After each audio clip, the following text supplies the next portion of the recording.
ऊपरवाले के दरबार में कोड़े।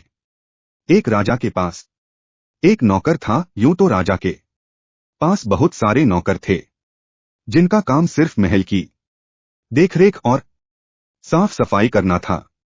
तो एक बार राजा का एक नौकर उनके शयन कक्ष की सफाई कर रहा था। सफाई करते करते उसने राजा के पलंग को छूकर देखा तो उसे बहुत ही मुलायम लगा। उसे थोड़ी इच्छा हुई कि उस बिस्तर पर जरा लेटकर देखा जाए कि कैसा आनंद आता है। उसने कक्ष के चारों ओर देखकर इत्मीनान कर लिया कि कोई देख तो नहीं रहा। जब वह आश्वस्त हो गया कि कोई उसे देख नहीं रहा है तो वह थोड़ी देर के लिए बिस्तर पर लेट गया। वह नौकर काम करके थकाहारा था।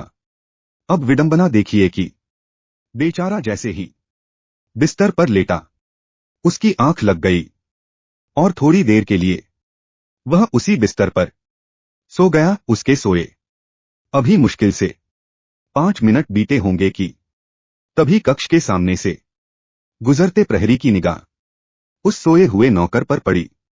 नौकर को राजा के बिस्तर पर सोते देख प्रहरी की आंखें चढ़ गई। उसने तुरंत अन्य प्रहरियों को आवाज लगाई। सोते हुए नौकर को लात मारकर जगाया और हथकड़ी लगाकर रस्सी से जकड़ लिया गया।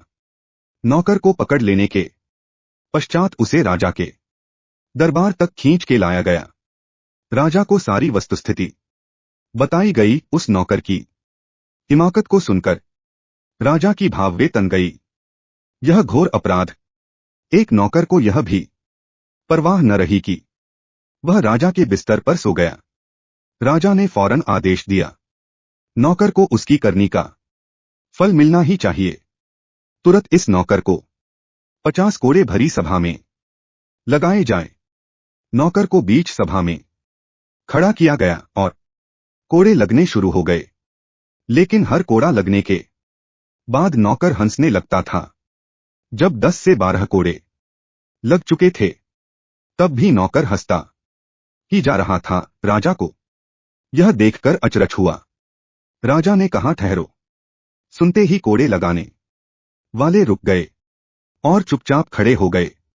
राजा ने नौकर से पूछा, यह बताओ कि कोड़े लगने पर तो तुम्हें दर्द होना चाहिए, लेकिन फिर भी तुम हंस क्यों रहे हो? नौकर ने कहा, हुजूर, मैं यूं ही हंस नहीं रहा।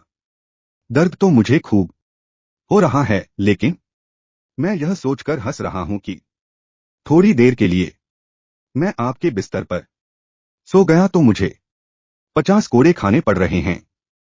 हुजूर तो रोज इस बिस्तर पर सोते हैं, तो उन्हें ऊपरवाले के दरबार में कितने कोड़े लगाए जाएंगे?